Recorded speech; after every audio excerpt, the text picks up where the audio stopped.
30 ദിവസത്തെ വ്രതാനുഷ്ഠാനങ്ങൾക്ക് ശേഷം ഇസ്ലാം മതവിശ്വാസികൾ ഇന്ന് ചെറിയ പെരുന്നാൾ ആഘോഷിക്കുകയാണ്. ഓരോ വീടുകളിലും അവരുടെ ബന്ധുക്കളും ഒക്കെ എത്തിക്കൊണ്ട് ആ സന്തോഷം പങ്കിടുകയും വിശ്വാസം പുതുക്കുകയൊക്കെ ചെയ്യുന്ന ഒരു വേളയാണ്. നമ്മളിപ്പോൾ എത്തുന്നത് കോഴിക്കോട് നോർത്ത് അസംബ്ലി സീറ്റിലെ ഒരു വീട്ടിലാണ്. ഇവിടെ UDF സ്ഥാനാർത്ഥി അഡ്വക്കേറ്റ് കെ ജയന്ത് ഉണ്ട്. അതോടൊപ്പം തന്നെ മറ്റുള്ള അവരുടെ സുഹൃത്തുക്കളൊക്കെ ഇവിടെ എത്തിയിട്ടുണ്ട്. ഉച്ചയ്ക്കുള്ള ഭക്ഷണം കഴിച്ചുകൊണ്ടിരിക്കുകയാണ്. ലോകം യുദ്ധഭീതിയിൽ നിൽക്കുമ്പോൾ പരസ്പര വിശ്വാസമൊക്കെ ഊട്ടിയുറപ്പിക്കുക എന്ന് തന്നെയാണ് ഇത്തരത്തിലുള്ള സൗഹാർദ്ദ കൂട്ടായ്മയുടെ ഏറ്റവും പ്രധാനപ്പെട്ട കാര്യം. രാഷ്ട്രീയമുണ്ട്, അതിനപ്പുറത്തേക്ക് ഈ സൗഹൃദം പുതുക്കുക എന്ന് തന്നെയാണ് ഈ ലക്ഷ്യം വയ്ക്കുന്നതെന്ന് തന്നെയാണ് ഇവരൊക്കെ നമ്മളോട് പറയുകയും ചെയ്യുന്നത്. അതായത് നമ്മുടെ അടക്കം സുഹൃത്തുക്കളാണ് ഇവരൊക്കെ ഉള്ളത്. അഡ്വക്കേറ്റ് ജയന്ത്, ഇതൊരു വിശ്വാസ കൂട്ടായ്മ കൂടിയാണ് അല്ലേ? എനിക്ക് ഓർമ്മ വെച്ച നാൾ മുതൽ ഇതുപോലുള്ള അന്തരീക്ഷത്തിൽ ഞാൻ ജനിച്ചു വളർന്നത് ചപ്പുംകടവാണ്. കല്ലായിയുടെ ഒരു തീരദേശത്തുള്ള ഒരു സ്ഥലത്താണ് ഞാൻ ജനിച്ചു വളർന്നത്, ചപ്പുംകടവ് പയ്യാനക്കൽ പ്രദേശത്ത്.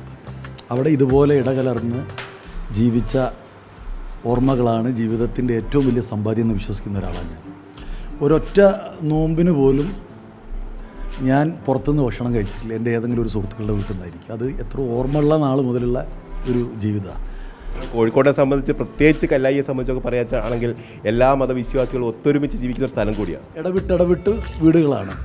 അതിനകത്ത് ഹിന്ദു മുസ്ലിം അങ്ങനെയൊന്നും ഒരു വ്യത്യാസമില്ല. ഞങ്ങളൊക്കെ ഒരു മനസ്സായി ജീവിച്ചു. അതൊന്നും നഷ്ടപ്പെടാനും ആ സ്നേഹവും സന്തോഷമൊന്നും സമ്മതിക്കില്ല ഞങ്ങളൊന്നും. ഇതാണ് യഥാർത്ഥ കേരളത്തിൻ്റെ സ്റ്റോറി.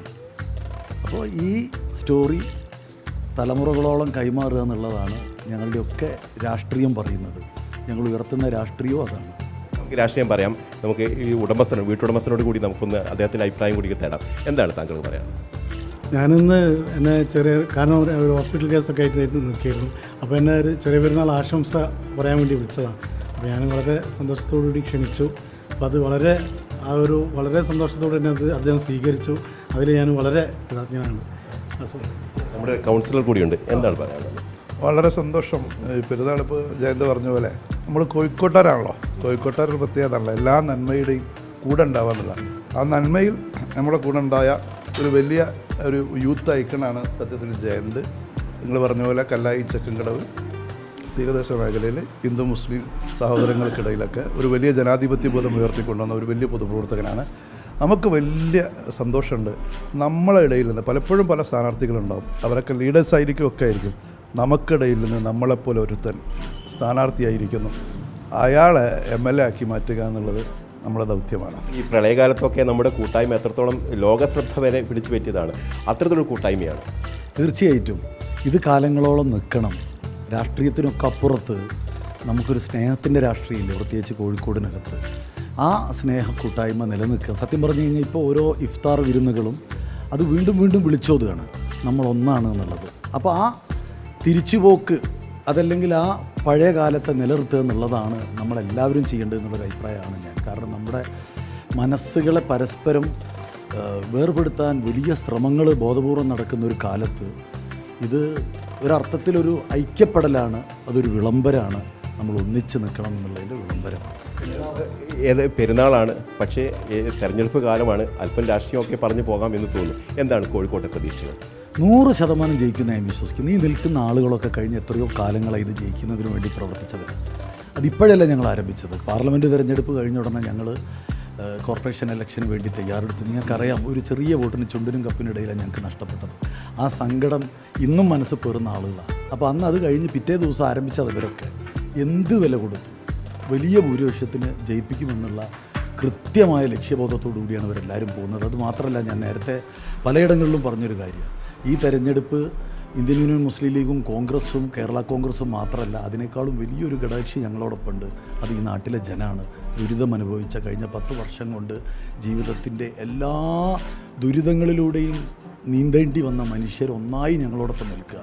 ഈ തെരഞ്ഞെടുപ്പ് UDFൻ്റെ ചരിത്രത്തിൽ, കേരളത്തിൻ്റെ ചരിത്രത്തിലെ ഏറ്റവും വലിയ ഭൂരിപക്ഷത്തിന് ജയിക്കുന്നതായിരിക്കും. ആ ജയത്തിൽ ഒന്നാമതായി നോർത്ത് മണ്ഡലം ഉണ്ടാവുമെന്നുള്ള ഉറപ്പാണ് എനിക്ക് ഈ കഴിഞ്ഞ 4 ദിവസത്തെ പ്രചരണത്തിനകത്ത് നിന്ന് ബോധ്യമായിട്ടുള്ളത്. തദ്ദേശ തെരഞ്ഞെടുപ്പിൽ ചെറിയ വോട്ടുകൾക്ക് അല്ലെങ്കിൽ ചെറിയ സീറ്റുകൾക്ക് വാർഡുകൾക്കൊക്കെ കോർപ്പറേഷൻ നഷ്ടപ്പെടുന്ന ഒരു സാഹചര്യം ഉണ്ടായി. അതൊരു നഷ്ടമാണ്. പക്ഷേ അതിനേക്കാളേറെ ആത്മവിശ്വാസം നൽകുന്ന ഒരു ഘടകമാണ്. 4 പതിറ്റാണ്ടിലേറെ LDFൻ്റെ കയ്യിലുണ്ടായിരുന്ന ഒരു കോർപ്പറേഷൻ തിരിച്ചു പിടിക്കാൻ കഴിയുന്ന ഒരു ആത്മവിശ്വാസം വർദ്ധിപ്പിക്കുന്ന കൂടിയല്ലേ?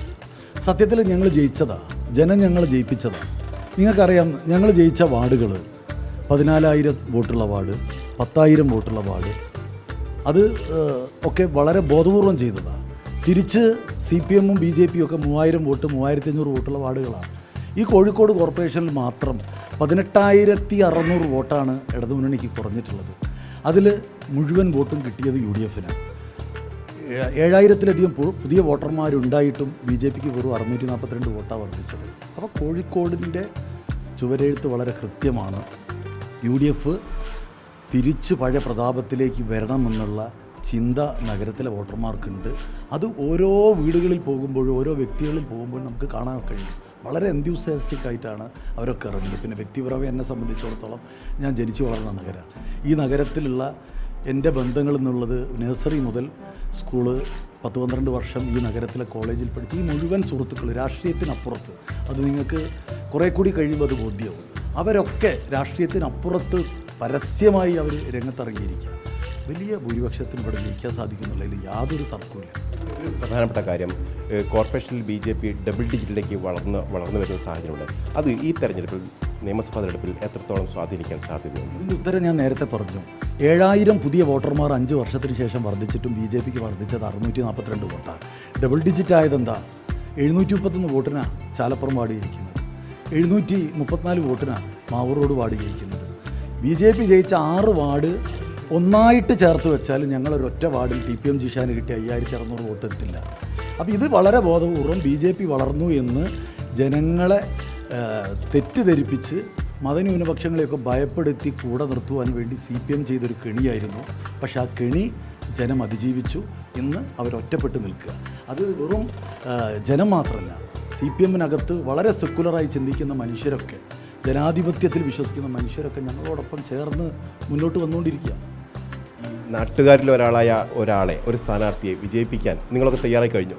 തീർച്ചയായും വമ്പിച്ച വിജയത്തിൽ ജയിക്കും, യാതൊരു സംശയമില്ല. രാവും പകൽ കൂടെ ഉണ്ടല്ലേ? രാവും പകലുണ്ട്. നമ്മൾ നാട്ടുകാരുടെ കൂടെ ആകുമ്പോഴാണ് നമ്മൾ മൊയ്ക്കിൽ വീടൊക്കെ എടുത്ത് നമ്മളോടൊപ്പം ഞാൻ ഈ എപ്പോഴും കാണാൻ താമസം മാറുമ്പോൾ എൻ്റെ വീട് പണി നടന്നുകൊണ്ടിരിക്കുക. ഒരു 60-70% പണി കഴിഞ്ഞ് ഞാൻ ഈ നാടിന് ഞാൻ ഈ ഏരിയ എനിക്ക് വൈകാരികമായി ബന്ധമുള്ള സ്ഥലമാണ്. ഞാൻ ലോ കോളേജിൽ 5 വർഷം ഇവിടെയാണ് പഠിച്ചത്. അപ്പോൾ സ്വാഭാവികമായിട്ടും ഒരു വീട് മാറ്റം ആലോചിച്ചപ്പം എനിക്ക് ഇഷ്ടം തോന്നിയൊരു സ്ഥലം കിട്ടി. അപ്പോൾ എൻ്റെ വീട് ഏകദേശം ഒരു 70% പൂർത്തിയായി. ഇലക്ഷൻ കഴിഞ്ഞ് 1-2 മാസം കഴിയുമ്പോഴേക്കും എനിക്ക് ഇങ്ങോട്ട് താമസിക്കാൻ സാധിക്കും. ജയന്തിനെ കൂടെ നിർത്താൻ തന്നെയാണോ? തീർച്ചയായിട്ടും. ജയന്ത് എനിക്ക് തോന്നുന്നു ഒരു 30-35 കൊല്ലം മുമ്പേയുള്ള പരിചയമാണ്. ജയന്തേട്ടൻ്റെ പഴയ കമ്മിറ്റിയിലൊക്കെ ഒരുപാടുണ്ടായിരുന്നു. പക്ഷെ അന്നൊന്നും ഈ വീഡിയോ എടുക്കുന്ന പരിപാടിയൊന്നും ഇല്ലാത്തതുകൊണ്ട് അത്രയും ഒരുപാട് സമരങ്ങൾക്ക് നേതൃത്വം നൽകിയ ആളാണ് ജയന്ത് എന്ന് പറയുന്നത്. ഒരുപാട് സമരങ്ങൾക്ക് എനിക്ക് തോന്നുന്നു ലോ കോളേജിൻ്റെ മുന്നിൽ ഒരു 8 ദിവസം നിരാഹാരം കടന്നു. അങ്ങനെ നിരവധി പോരാട്ടങ്ങൾക്ക് നേതൃത്വം കൊടുത്തു. അതൊന്നും പക്ഷേ ഇന്നിപ്പോൾ ആരും കാണുന്നില്ല. ഇന്നൊക്കെ എന്ന് പറഞ്ഞാൽ ഓരോരുത്തർ മത്സരിക്കുന്ന സമയത്ത് ആ സമരമൊക്കെ കാണിച്ച് അങ്ങനെ ഇതൊക്കെ ഉണ്ടാവും. പക്ഷെ അങ്ങനെ കാണിക്കാനുള്ള ഒരു സമയത്തല്ലായിരുന്നു ജയന്തവും പോരാട്ടം നടത്തിയത്. ഏതായാലും പോരാട്ട വീര്യം അങ്ങനെ തന്നെ നിൽക്കട്ടെ. ഈ മണ്ഡലത്തിൽ ജയിച്ചു വരാൻ കഴിയട്ടെ. എല്ലാവർക്കും, എന്നെ കേൾക്കുന്ന റിപ്പോർട്ടർ ചാനലിൻ്റെ മുഴുവൻ പ്രേക്ഷകർക്കും, എല്ലാ സഹോദരി സഹോദരന്മാർക്കും സ്നേഹം നിറഞ്ഞ ചെറിയ പെരുന്നാൾ ആശംസകൾ. എല്ലാ നന്ദിയും രേഖപ്പെടുത്തുന്നു. ഇതുപോലെ ഇങ്ങനെ ഞങ്ങളെക്കൊന്ന് കണ്ട് ഈ സ്നേഹത്തിൻ്റെ കഥ ജനങ്ങളിലേക്ക് എത്തിക്കുവാൻ തയ്യാറായ റിപ്പോർട്ടറിന് എൻ്റെ നന്ദി രേഖപ്പെടുത്തുന്നു. സ്നേഹത്തിൻ്റെ കഥ പറഞ്ഞുകൊണ്ടാണ് ജയന്ത് വോട്ടഭ്യർത്ഥിക്കുന്നത്. പെരുന്നാളാണ്, അതുകൊണ്ട് തന്നെ സുഹൃത്തുക്കളുടെയും അതോടൊപ്പം തന്നെ സഹപ്രവർത്തകരുടെയൊക്കെ വീട്ടിലെത്തിക്കൊണ്ട് ഇത്തരത്തിലുള്ള സൗഹൃദ വിരുന്നിൽ പങ്കെടുത്ത് സ്നേഹം പങ്കുവെച്ച് മുന്നോട്ട് പോവുകയും ചെയ്യുകയാണ്. ഏതായാലും ജയിച്ചു വരും, കോഴിക്കോട്ട് അത്തരത്തിൽ ജയിച്ചു വരാനുള്ള സാഹചര്യം ഉണ്ട് എന്ന് തന്നെയാണ് ജയന്ത് പറയുകയും ചെയ്തത്. മഹേഷ് കുമാറിനൊപ്പം reporter AK Abhilash, in reporter, Kozhikode.